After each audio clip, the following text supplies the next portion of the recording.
I'll talk about how many people do you know that receive or pay child support. When parents are unmarried through separation or divorce, child support is set in place for the parent who is considered the custodial parent. There are three general ways that child support can be arranged and have positive and negative effects that come along with the agreements. According to the Custodial Mothers and Fathers and Their Child Support 2009, a report was released by U.S. Census Bureau in December 2011. 9.1% form formal agreements established between the two parents, and the other 90% of those child support agreements were formal agreements established in the court and through government agencies. The number one positive aspect of verbal agreements is that it's very cost effective. No lawyers, no court fees. The number one negative effect of a verbal agreement is there is no real way to enforce this agreement outside of court, which then rules out the positive effect. The number one positive aspect for formal agreements is that the child support is set up, collected, and enforced through the government. The number one negative effect of formal agreements is cost and time.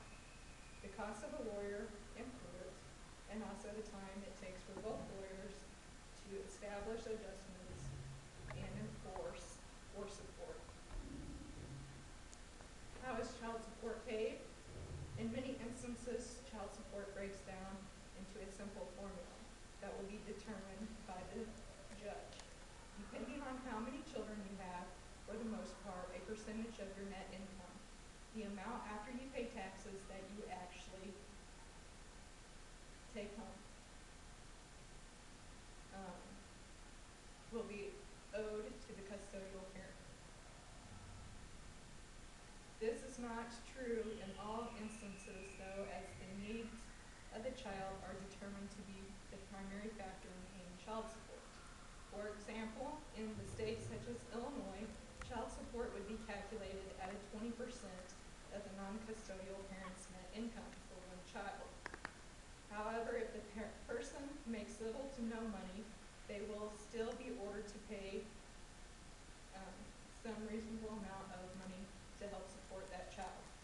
Furthermore, should the non-custodial parent make millions of dollars a year, the person may not necessarily have to pay 20% due to children who do not need thousands of dollars to live in a safe environment.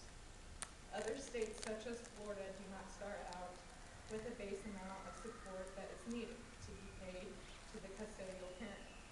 In states like Florida, the amount is determined on many factors that all influence what the judge determines is the best interest of the child. Child support does not only affect the appointed parties, but the government, society as a whole. When someone goes in the rears of paying child support, it affects everyone. First, it affects the custodial parent in several ways. Stress, paying bills, buying food, and clothes are the top of the list. On a personal note, it's hard to sleep, work, and even concentrate when you're not receiving child support.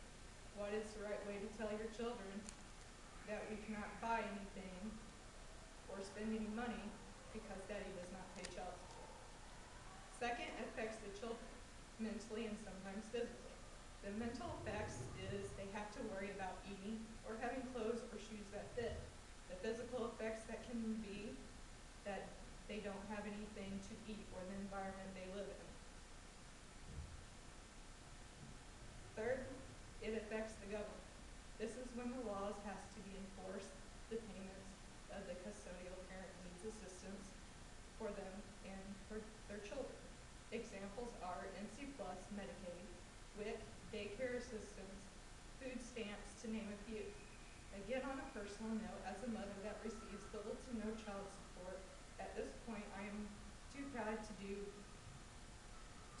or to use assistance. I feel the government did not help conceive my children, and it's not their job to pay for my children. It's their father's job to help provide and raise our children the way we did when we were married. Fourth, it affects the society. It affects our paychecks, tax dollars, due to programs that have to provide more health care, food, and other handouts to those that cannot afford to live and provide for their children, since the non-custodial parent chooses not to pay. According to the U.S. Census Bureau released in December 2011, in 2010, 26.8% of all custodial parents sought the government's assistance in collecting child support. Fifth, it affects the non-custodial parent. They get in a hole to where they owe major amounts of child support. They cannot pay back anytime soon and risk the chance of losing their license or face jail time. My ex-husband has gone into the rears over $6,000, in which in the state of Missouri I could have turned him in and he could have went to jail or lost his license. But which on that part, does any of that do any of us any good? If he loses his license or goes to jail, that will not help pay the bills. To sum things up, according to the report released by the U.S. Census Bureau in December 2011, $35.1 billion in child support was owed during the year of 2009, and only 41.2% received all the child support money that was due. Looking at this percentage starts to put into perspective how much